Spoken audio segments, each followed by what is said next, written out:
చాలా అదృష్టం అనుకున్నా.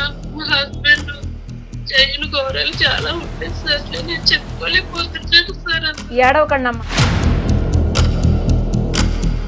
నేను ప్రెగ్నెంట్ అయినప్పుడు వాళ్ళ కాలేజీ ఫ్రెండ్ ఏదో చెప్పి తనతో మాట్లాడుతూ మొదలెట్టారు. అంతకుముందు క్లాస్మేట్, ఇప్పుడు హాస్పిటల్ పరిచయం. వీళ్ళిద్దరికి మధ్యన గ్యాప్ ఎంత? ఒక 5 నెలలు వచ్చింది సార్. అంతకంటే ఎక్కువ ఆగలేడు అనమాట మీ ఆయన. వాళ్ళ హస్బెండ్ తెలిసిన ఇద్దరికి బాగా డోర్ తర్వాత వాయించుంటాడుగా అతను. మీ ఇద్దరి మధ్యన ఏమైనా గొడవలు ఉన్నాయమ్మా? లేదంటే మీ ఆయన ఏమైనా కామాంధుడా?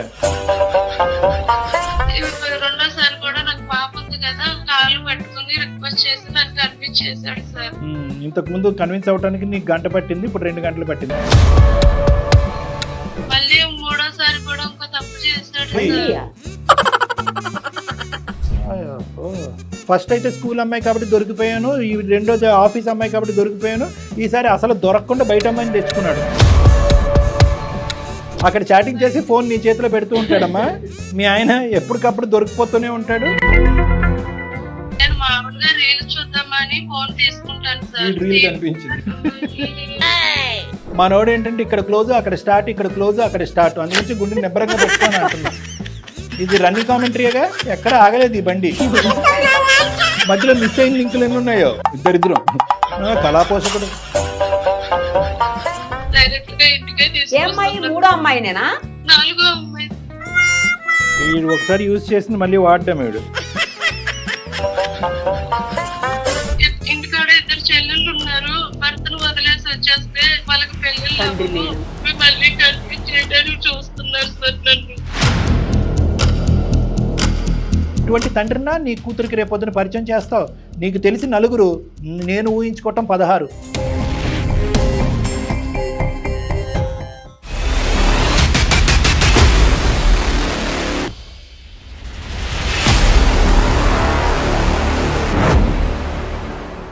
సుమన్ టీవీ అందమైన జీవితం కార్యక్రమానికి స్వాగతం. ప్రస్తుతం మనతో పాటు ఉన్నారు ప్రముఖ సైక్రటిస్ట్ డాక్టర్ కళ్యాణ్ చక్రవర్తి గారు. డాక్టర్ గారు నమస్తే. నమస్తే మేడం. ఈరోజు ఇప్పుడు మనం చూడబోయే ఇష్యూ ఏంటంటే, ఒక భార్య నమ్మకం, నిజంగా చెప్పాలంటే భార్యాభర్తల మధ్య ఉండాల్సిన నమ్మకం, ఆ నమ్మకం కోల్పోయిన తర్వాత ఉండాలా, వెళ్ళిపోవాలా, విడిపోవాలా అర్థం కాని పరిస్థితి. విడిపోదాము అంటే పేగుబంధం అడ్డొస్తుంది, మళ్ళీ పిల్లోడో ఎవరో ఉంటారు, అది అడ్డొస్తుంటుంది. అలాంటి దారుణమైనటువంటి పరిస్థితుల్లో ఒక మహిళ మనకి కాంటాక్ట్ చేశారు. ఆమెతో మాట్లాడదాం, ఆమె సమస్య ఏంటో విందాం. తప్పకుండా, షూర్. సరే, అమ్మాయి పేరు సౌజన్య మేడం.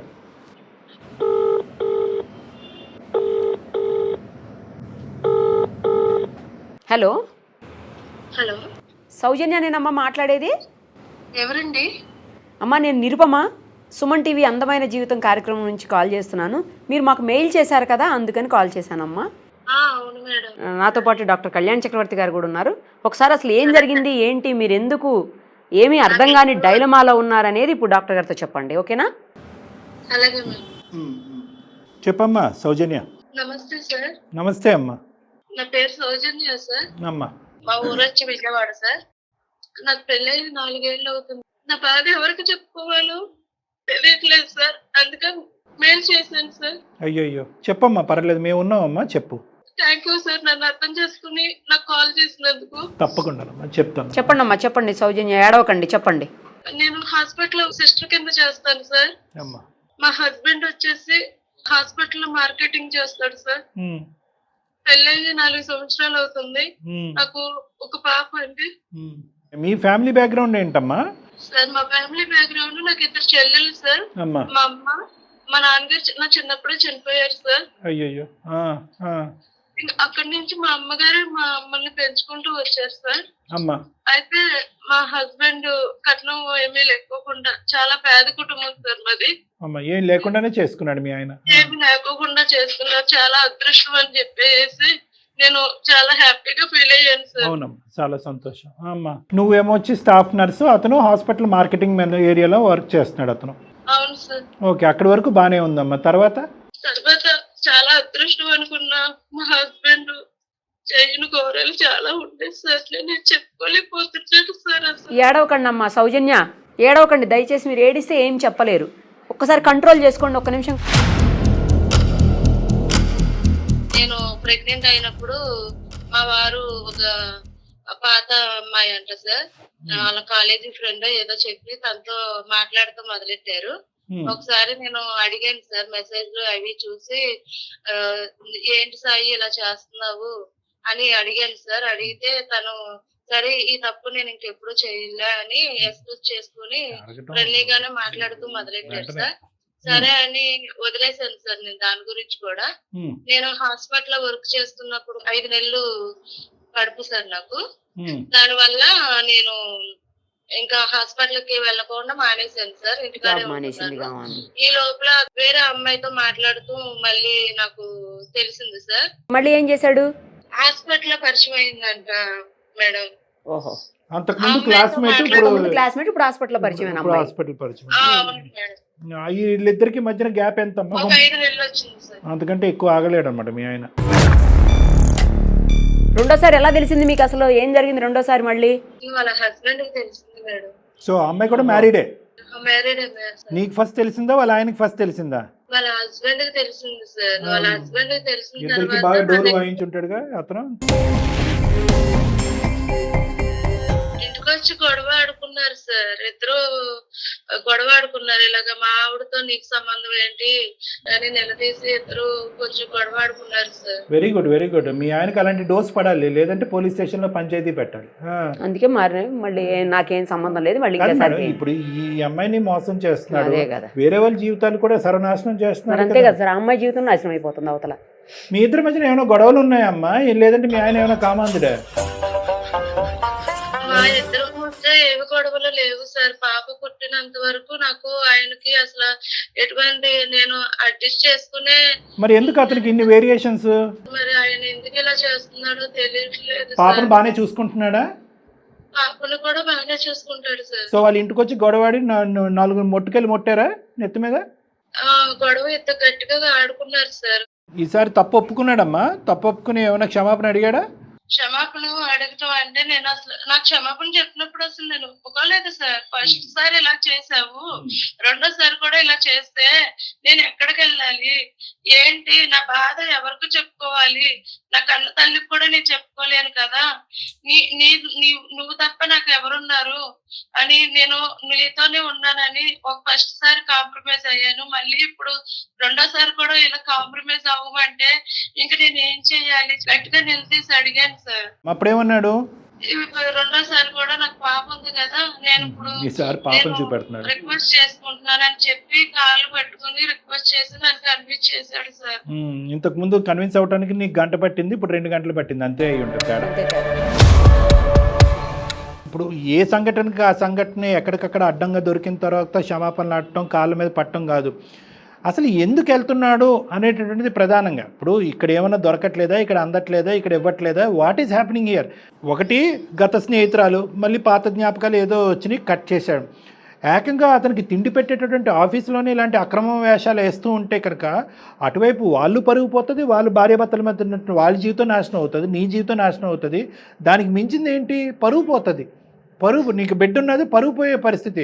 నువ్వు ఇక్కడైనా కూడా నేను అడిగేది ఏంటంటే, ఎక్కడికక్కడ కన్విన్స్ చేశాడు మంచోడు దేవుడు అంటాం కాకుండాని నీ మనసు కరిగిపోవటం అనేది పక్కన పెడితే కనుక రేపొద్దున ఇది ఇంకోసారి జరగడానికి ఇంకో అవకాశం ఉందేమో, ఛాన్స్ ఉందేమో అని చెప్పి మీ అమ్మ నాన్నలకో వాళ్ళ అమ్మ నాన్నలకో ఎవరికో ఒకరిని కూర్చోపెట్టి కొద్దిగా ఎక్స్ట్రా గడ్డి పెడితే బాగుంటుంది కదమ్మా అతనికి. అది కూడా అయ్యింది సార్, ఆ పంచాయతీ కూడా జరిగింది సార్. ఓకే, ఇది రెండోసారి చేశాడు కదా సార్. ఈ రెండోసారి కూడా నేను కాంప్రమైజ్ అయ్యాను సార్. అయిన తర్వాత కొంచెం మంచిగానే మాట్లాడి మంచిగానే ఉన్నాడు సార్. మళ్ళీ మూడోసారి కూడా ఇంకో తప్పు చేశాడు సార్. అమ్మ వీడికి వెనతో పెట్టిన విద్యలా ఉందమ్మా. ఇప్పుడు మూడోసారి ఎంత గ్యాప్ ఉందమ్మా? ఒక 3 సంవత్సరాల తర్వాత, 2 సంవత్సరాల తర్వాత ఎంత గ్యాప్ ఈసారి? మాకు పెళ్ళయ్యే 4 సంవత్సరాలు అవుతుంది సార్. ఇది కూడా రీసెంట్ అయితే రీసెంట్ గానే జరిగింది సార్. ఇది రీసెంట్ గానే జరిగింది, మూడోది. అప్పుడే పంచాయతీ అంటుంది కదా ఆమె తల్లిదండ్రుల దగ్గర పంచాయతీ అందుకే అన్నదామా. ఈ మూడో వ్యక్తి ఎవరు? ఈ అమ్మాయి బయట అమ్మాయి సార్. ఫస్ట్ అయితే స్కూల్ అమ్మాయి కాబట్టి దొరికిపోయాను, ఈ రెండోది ఆఫీస్ అమ్మాయి కాబట్టి దొరికిపోయాను, ఈసారి అసలు దొరకకుండా బయట అమ్మాయిని తెచ్చుకున్నాడు. ఈ అమ్మాయిని ఎలా దొరకబట్టావు? ఈ అమ్మాయిని మళ్ళీ చాటింగ్ ఫోన్లు చేస్తూ అక్కడ చాటింగ్ చేసి ఫోన్ నీ చేతిలో పెడుతూ ఉంటాడమ్మా మీ ఆయన, ఎప్పటికప్పుడు దొరికిపోతూనే ఉంటాడు. నీకు ఇదే పని, పాపం చూసుకోవటం కంటే అతను ఫోన్ చాటింగ్ చూడటమే నీకు ఎక్కువైపోయింది. కాదు సార్, నేను చెక్ చేయాలని చేయలేదు. నేను మామూలుగా రీల్స్ చూద్దామని ఫోన్ తీసుకుంటాను సార్. రీల్ కనిపించింది. ఆయన రాగానే ఫోన్ తీసుకుంటాను. ఆయన వాష్రూమ్ కి వెళ్ళినప్పుడు కాల్ వచ్చింది సార్ నాకు.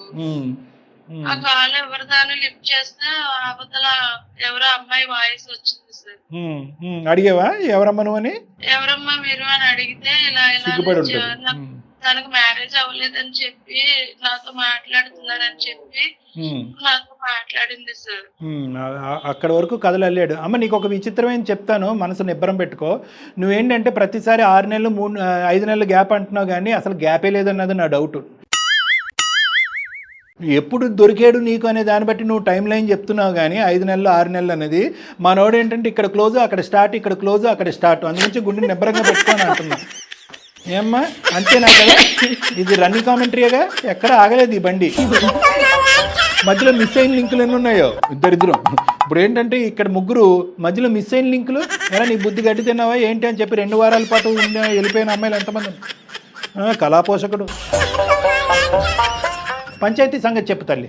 అమ్మకు ఫోన్ చేసి పెద్ద మనుషుల్లో పెట్టించాను సార్, ఇలా చేస్తున్నాడు అలా చేస్తున్నాడు అంటే నన్నే తప్పు పట్టాడు సార్. నేను తప్పు చేస్తున్నానని చెప్పేసి క్యారెక్టర్ బ్యాడ్ చేశాడు సార్. నేను హాస్పిటల్ కూడా మానేసి ఇంట్లోనే పాపం చూసుకుంటూ ఉంటే నన్ను బ్యాడ్ చేసి నాకు ఎవరో సంబంధం ఉందని చెప్పి నన్ను ప్రేమ చేశాడు సార్. పెద్ద మనుషుల్లో ఈడెవడమ్మా ఈడు? ఈయన నమ్మింది నువ్వు, ఇంతకాలం నమ్మి దేవుడు బంగారం అనేది నువ్వు ఇతన్నా అనేది. నీ అసెస్మెంట్ అన్నా తప్పు అయి ఉండాలి, వాడు లేదంటే వాడు అందరికీ మించినటువంటి దుర్మార్గుడైనా అయి ఉండాలి. బాగా నాటకాలు ఆడుతున్నాడు. అంతే కదా మేడం? ఇంత భయంకరమైనటువంటి మనిషిని ఈ అమ్మాయిని పొగుడుతూ కాపాడుకుంటూ కన్విన్స్ అయిపోయాను అని చెప్పి. మా ఆవిడ తప్పు చేస్తుంది, నా ఆవిడ మంచిది కాదు, వాళ్ళతో ఎందుకు తిరుగుతూ నేను చూసాను, అందుకని నేను తప్పు చేస్తున్నాను. అందుకే నేను చేస్తున్నాను అంటే మొదటి 2 సార్లు వీళ్ళకి తెలియదు కదా సార్. అవును. అందుకని 3వ వచ్చింది కాబట్టి ఇది ఫస్ట్ అన్నట్టు కదా వాళ్ళ దగ్గర. అంతే. అందుకని వైఫ్ మీద దోస్తాడు. మా అత్త మా మామ కూడా తన కొడుకునే సమర్థించుకుంటా అంతేలే, వస్తున్నారు. అంతే. దొందు వీళ్ళందరూ ఒకే బ్యాచ్. ఫైట్ చేసావా? చేశాను సార్. ఈ చాటింగ్ లో అవి ఫోటోలు హాస్పిటల్లో తీసుకున్నావా? నేను మానేశాను. కాదు, ఈ చాటింగ్ లో అవి ఏమైనా ఆధారాలు పెట్టుకున్నావా? ఫోటోలు తీసుకున్నావా? అంత తెలివితేటలు నీకు లేవేమో. లేవు సార్. ఏ ఆధారాలు లేవు నీ దగ్గర. సరే, తర్వాత ఏమైందమ్మా? ఫైనల్ గా మీరు ఇద్దరు కలిసే ఉన్నారా? ఇప్పుడు ఏం జరుగుతుంది ప్రస్తుతం? సరే అని చెప్పేసి పెద్ద మనుషుల్లో ఈ ఒక్కసారిగా అడ్జస్ట్ అయ్యి ఉండండి అమ్మా, మళ్ళీ ఏ గొడవ పెట్టుకోవద్దని పెద్ద మనుషులు సర్ది చెప్పి పంపించారు సార్. ఓకేనమ్మా, ఓకే. పంపించిన తర్వాత ఒక వారం 10 రోజుల వరకు బాగానే కలిసి మెలిసి ఉన్నాం సార్. మళ్ళీ నాకు నా కళ్ళ ముందు ఫోన్ మాట్లాడుతూ బండి ఎక్కించుకొని ఆ అమ్మాయిని తీసుకురావటం, డైరెక్ట్ గా ఇంటికే ఏ అమ్మాయి? 3వ అమ్మాయినేనా? 4వ అమ్మాయి ఈ ఒకసారి యూజ్ చేసింది మళ్ళీ వాడడం వీడు.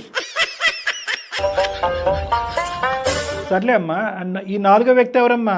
ఎవరో తెలియదు సార్, ఎక్కడి నుంచి వస్తుందో కూడా తెలియదు. నా ముందు వస్తుంది, నా ముందే డైరెక్ట్ గా ఫోన్ మాట్లాడుతున్నాడు, నా ముందే బండి ఎక్కించుకుని వెళ్తున్నాడు. నేను అడిగాను, ఏంటి ఇలా చేస్తున్నావు సాయి, ఎందుకు నన్ను ఇన్నిసార్లు మనశ్శాంతి లేకుండా చేస్తున్నావు, నాకు పాప ఉంది, పాపను కూడా చూడలేవా అని చెప్పి గట్టిగా నిలదీసి అడిగాను సార్. నేను మళ్ళీ కన్విన్స్ చేశాడమ్మా? లేదు సార్, ఉంటే ఉండు, పోతే పో, నీకు డైవర్స్ ఇచ్చేస్తాను. ఇది అసలు స్వరూపం వాడిది. చంపేశాడు, నీ క్యారెక్టర్ చంపాడు. ఇప్పుడు పాపకు డబ్బులు ఇస్తాను అని చెప్తున్నాడు సార్. ఆడికి ఇచ్చేది ఏంటి? నువ్వే ఆడికి ఎద్ది కానీ కొద్ది ముష్టి. ఏదైనా జబ్బులు వస్తాయి కదా, అంటురోగాలు వస్తాయి ఆడికి తొందరలోనే, అప్పుడు నువ్వే ఎద్ది కానీ కొద్ది ముష్టి. ఏమో ఆడి నీకు ఇచ్చేది డబ్బులు. ఏదో ఉన్నారు ఏదో. నువ్వు ఫినిష్ చేయ, తర్వాత నేను మాట్లాడతాను, నాకు చాలా కోపంగా ఉంది. నువ్వు ఫినిష్ చేసేసి, నీ మీద కాదు వాడి మీద. మా అమ్మగారు ఏమన్నారంటే, ఇప్పుడు నీకు ఇంటికాడ 2 చెల్లెళ్ళు ఉన్నారు, నువ్వు భర్తను వదిలేసి వచ్చేస్తే ఎలాగా, వాళ్ళకి పెళ్ళిళ్ళు అని చెప్పి మళ్ళీ కన్విన్స్ చేయడానికి చూస్తున్నారు సార్ నన్ను. మీ బలహీనత, మీ కుటుంబ బలహీనత వాడి బలం. సరే చెప్పమ్మా. ఇంకా పెద్ద మనుషుల్లో కూడా మళ్ళీ కన్విన్స్ చేసుకుంటున్నారు సార్. నాకు ఇప్పుడు ఏం చేయాలో ఏంటో నాకు ఏం అర్థం కావట్లేదు సార్. ఓ పక్క పిల్ల చెల్లెళ్ళు, ఇంకో పక్క వీడియో డైవర్స్ తీసుకుని వెళ్ళిపోతే చెల్లెలు పెళ్ళిళ్ళు అవ్వవు అని చెప్పి నాకు వెనకాల బాగా నడిపిస్తున్నారు సార్. అమ్మా అమ్మా ఇంకో పక్క కూతురు, అందరూ ఆడపిల్లలు. ఒక పక్కన కూతురు అయిపోయింది. అదే ఏం అసలు చెప్పాలో కూడా అర్థం నిర్ణయం కాని తీసుకోవాలో కూడా నాకు తెలియట్లేదు సార్. అమ్మ నేను ఒకటి చెప్పనా అమ్మా, నేను ఒక్క 2 మాటలు మాట్లాడతానమ్మా. నాకు చాలా ఎమోషనల్గా ఉంది, కానీ మాట్లాడటం తప్పదు కాబట్టి మాట్లాడుతున్నాను. సహజంగా ఏంటంటే ఈ వేదిక మేంచి అమ్మ వాడికి ఒకసారి ఫోన్ కలుపు అని అంటాం, కానీ దయచేసి వాడికి ఫోన్ కలపద్దు అని నేను అంటున్నాను. ఎందుకంటే కనుక పెద్ద వాడు రోగులా ఉన్నాడు. కాదు మేడం, వాడు మనల్ని కన్విన్స్ చేస్తాడేమో అని భయం, మళ్ళీ ప్రయాణం మొదలు పెడతాడు వాడు. ఎందుకంటే వాడికి వెనతో పెట్టిన విద్య 2, ఒకటి ఆడవాళ్ళు వాళ్ళని కన్విన్స్ చేయటం, రెండోది నీలాంటి ఆడవాళ్ళని కన్విన్స్ చేయటం. మా వరకు వచ్చి మమ్మల్ని కూడా కన్విన్స్ చేసేసి లేదు సార్ తప్పు అయిపోయింది సార్ ఏదో అని చెప్పినా చెప్పచ్చు, లేదంటే నా భార్యే బ్యాడ్ అంటే అని అనొచ్చు. అలా అంటే కనుక వాడు ఎక్కడున్నాడో అక్కడికి వచ్చాడు చంప పగల కొడతాం నేను మేడం. కానీ వాడితో మాట్లాడవలసినటువంటి అవసరం లేదమ్మా. ఎందుకంటే పూసగుచ్చినట్టు నువ్వు చాలా క్లియర్ కట్గా వాడి వ్యక్తిత్వం, క్యారెక్టర్ అనేది నీకు లేటుగా తెలిసినా లేటెస్ట్గా తెలిసింది. ఇప్పటికైనా కూడా దురదృష్టం ఏంటంటే బిడ్డ పుట్టిన తర్వాత నువ్వు కన్విన్స్ అవటం తగ్గించి నీ కనువిప్పు కలిగి ఇంటి గడప నుంచి బయటకు అడుగుపెట్టి నేను నీతో పాటు ఉండలేనురా అనేటటువంటి ఆలోచనలోకి నీకు వచ్చినట్టు అనిపిస్తుంది. ఆ విధంగా ఆలోచించడానికి మీరు రెడీగా ఉన్నారా సౌజన్య గారు? రెడీగా ఉండడానికి సార్ నా చేతిలో పాప ఉంది సార్. నాకు భర్త లేకపోతే చెల్లెలకి పెళ్ళిళ్ళు అవ్వని చెప్తున్నారు కదా సార్.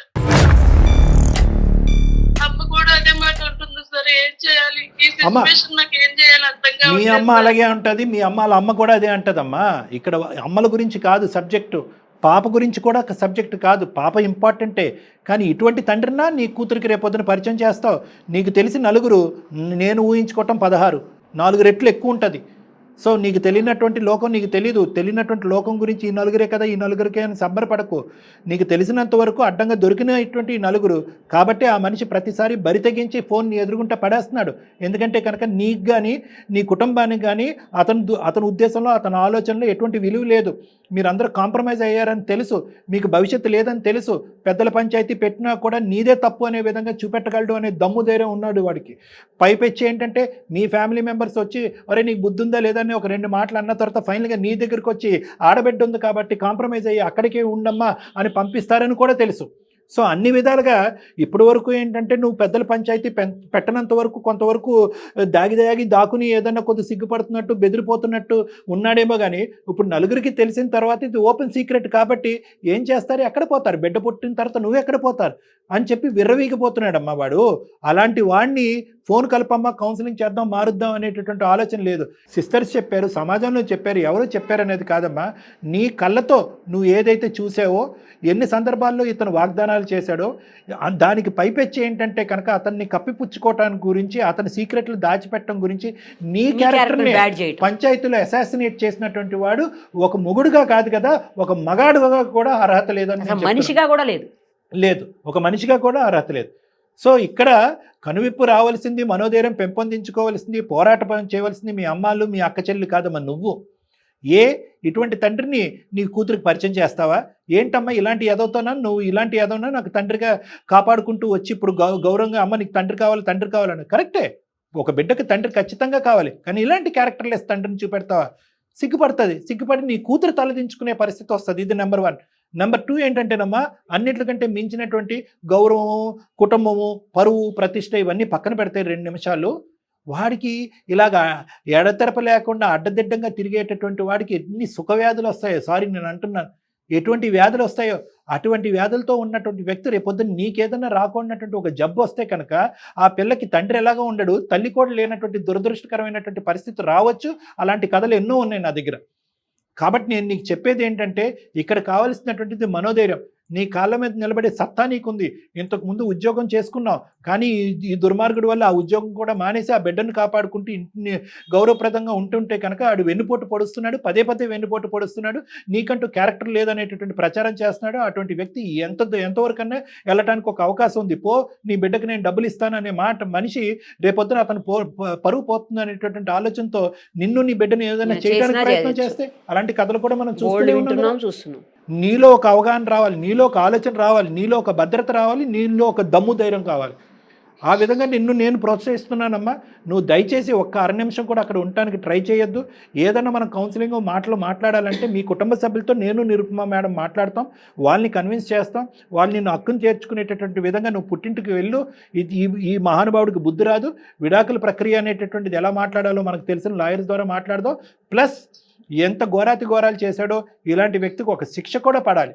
ఆ విధంగా కూడా మనకు ఉన్నటువంటి అడ్వకేట్ టీంతో ఒకసారి మాట్లాడి ఆ విధమైనటువంటి సహాయ సహకారాలు కూడా నీకు ఇస్తామమ్మా.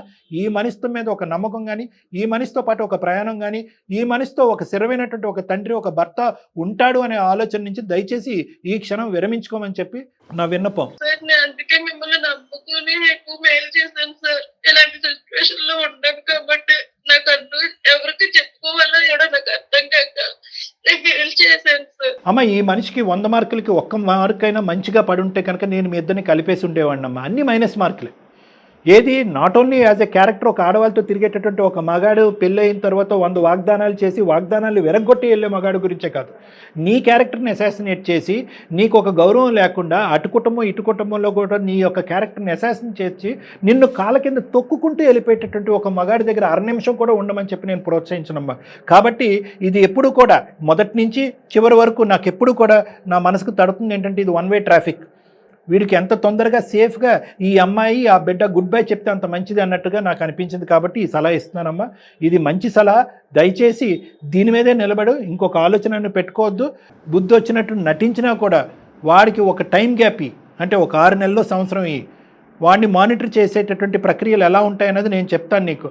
అప్పుడు ఏదన్నా ఉంటే కనుక ఒక విధంగా ఆలోచిద్దాం. కానీ 99.9% this is a close issue.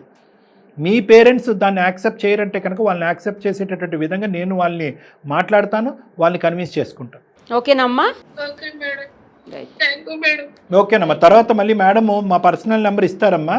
అప్పుడు మళ్ళీ ఒకసారి వద్దురిగానే మనం ఇంకా డీటెయిల్డ్గా మాట్లాడి నెక్స్ట్ స్టెప్స్ ఏంటి అన్నది ఆలోచిద్దాం. అలాగే సార్. ఆల్ ద బెస్ట్ అమ్మా Soujanya. God bless. Thank you sir. Nice sir. Thank you. Thank you.